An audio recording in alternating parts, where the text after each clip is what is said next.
Hey, what's up, guys? How's everybody doing? Sitting here with my grandson in, I would say sunny Orlando, Florida, but it isn't sunny out, is it, Ollie? It's not sunny out today. And as you can tell by the palm tree behind me, it is windy here today. Yeah, but it's still hot. It's still hot. It is still hot, as opposed to home. Um, I want to give you a quick video. Now, some of you are like, he's on vacation. He's supposed to be off. Hey, listen. The thing about this is, vacation is about getting away from the administrative part of church ministry. People, people, that is our joy. And we never stop thinking about people. Our hearts never disengage from our people. I mean, shepherds love sheep, and there is no vacationing away from that. At least that's the way I feel. And I don't, some guys just want to totally disengage. Can't do it. Not gonna do it. And so, listen, I'm gonna give you a couple things, and hopefully that palm tree behind me swaying isn't gonna bother you too much. Oh yeah, make sure you get your shovels ready and call the snowplow people for this weekend. All right, listen, don't hang up. You got to be patient. I need you to watch this video, and I'm going to be sharing the same video with our service coordinators on their channel. It's amazing. The service coordinators channel. I have both the men and the women on that channel. It is an amazing channel. The chatter that takes place on that, the questions they ask each other, the community they have amongst each other, it's really amazing and actually inspiring and encouraging me to add maybe your ladies to your channel here on your individual channels. Anyway, I'm going to talk to you about a couple things that are important coming up for the next couple of weeks. But let me just start by saying this, that how much I love and appreciate you guys. Being away on vacation, thinking about the fact that our ministry just continues to go. It is amazing. You guys and your wives and your teams are absolutely phenomenal. And I'm glad this is all about Jesus. It's not about one person. It's not about a couple people that are on a team, but it's about hundreds and hundreds of people that have, number one, fallen deeply in love with Jesus, and number two, have committed their lives to the vision that God has given and granted. And so I wanted to thank you guys for leading the way in that and being a part of that and just making that happen. And man, I just can't express enough how much you all mean to me. The other thing I want to talk to you about real quick, and I'm going to go through a couple things on my list here. I got a list right here next to me. I want to talk to you about the Bibles the past couple weeks. We've had a lot of people not only raise their hand indicating a decision for Christ, but a lot of people coming up and getting Bibles. Listen, this is huge. I want to ask you a very important question. I want you to wrestle with this question. Do you absolutely 100% know that those people are going to be back in church this weekend? We don't need to wait till Easter. And by the way, it is not just our connection team's responsibility to make sure that these people get back to church. They are our sheep, and it is our team's responsibility. And we have to make sure, because if you keep having 5, 10, 15 people a week, there is no way, and I've said this for over a year now, there's no way that a couple people on your connections team are going to be able to keep up with that. It's why we got to work our lists. Why we got to know where people are. Who are they? Where are they? What's their next step? But are we keeping them in front of us? Our sheep have to consume our minds, and we've got to have a pasture for them in our heart so that we will move them from pasture to pasture. Okay, so I want to ask you that question. I mean, do you even have a list in front of you from the past month of the people that have come up and received that Bible, made an indication that they've taken a step for Christ? And if they have, are they in front of you? Are you calling them? Are you following up? Are you praying over them? Are you encouraging them? Do you know that you know that you know that they're going to be back? Here's the other thing I want to talk to you about, and this is a whole separate issue. I want to say this. Don't assume reattachment. Okay, 8 different campuses, 7 physical locations, right?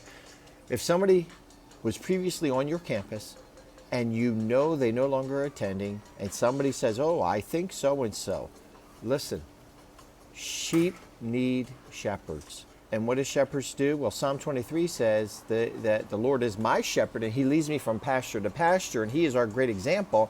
So as under shepherds, we should be making sure that we're leading our sheep from pasture to pasture, or, ready, from campus to campus. And we do not want to assume reattachment. There are way too many people that are falling through the cracks. And yeah, it's not an exaggeration. It's not a preaching point. There are way too many people that used to attend, used to be on a launch team, used to be on a ministry team, used to sit in a congregation, used to be a part of the committed, used to be a part of the core, and they're no more.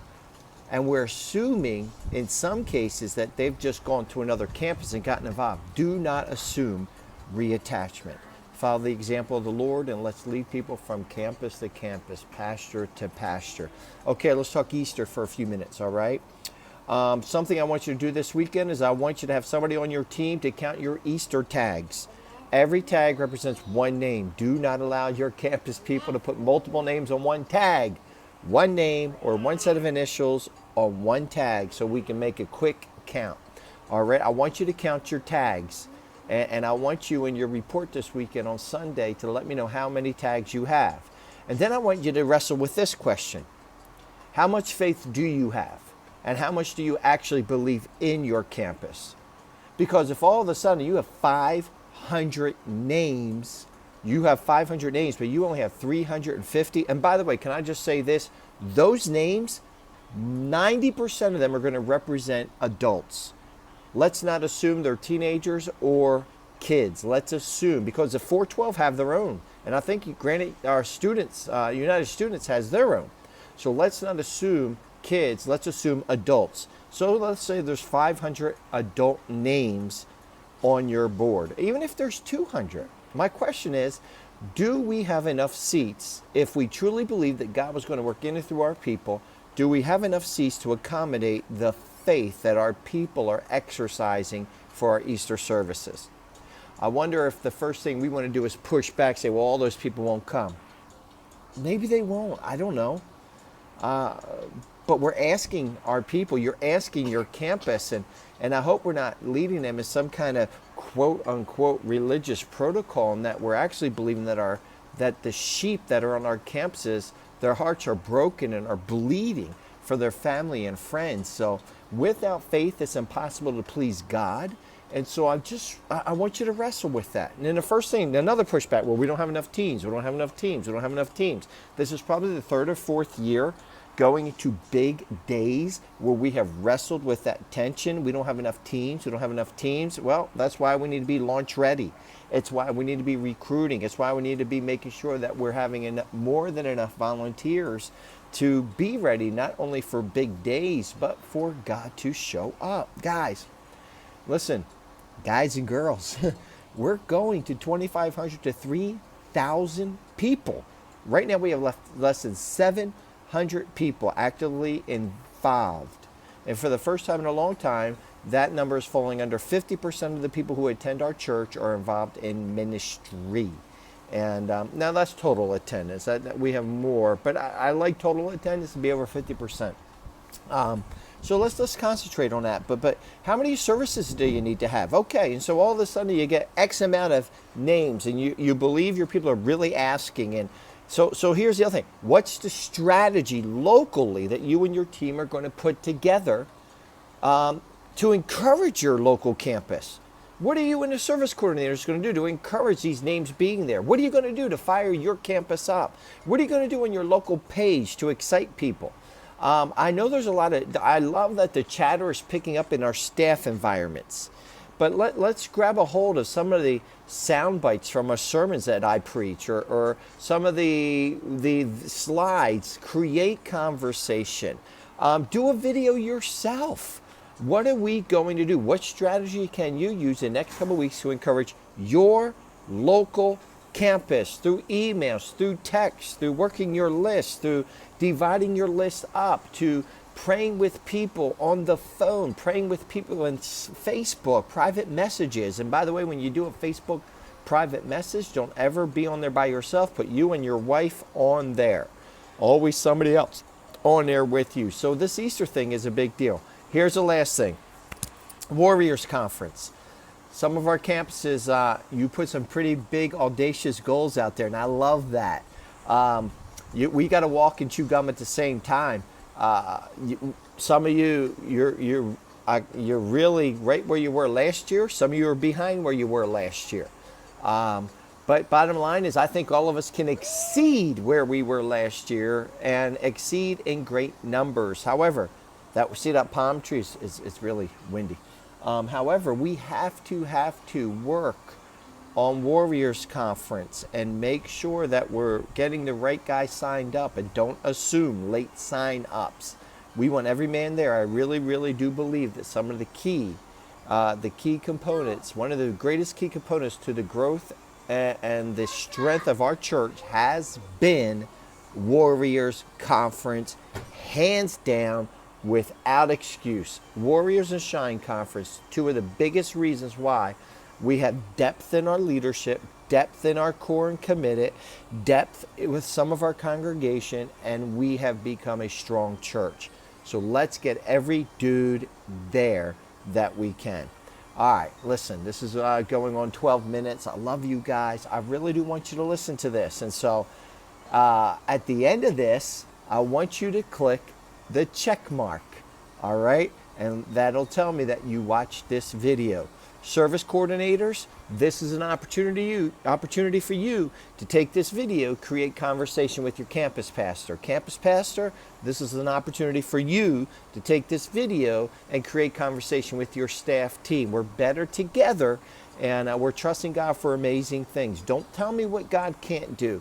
We've seen what he can do. I love you guys, and appreciate each and every one of you. You're awesome. I can't wait to be back. But it's going to be a great weekend. Praying for you guys as you all preach this weekend.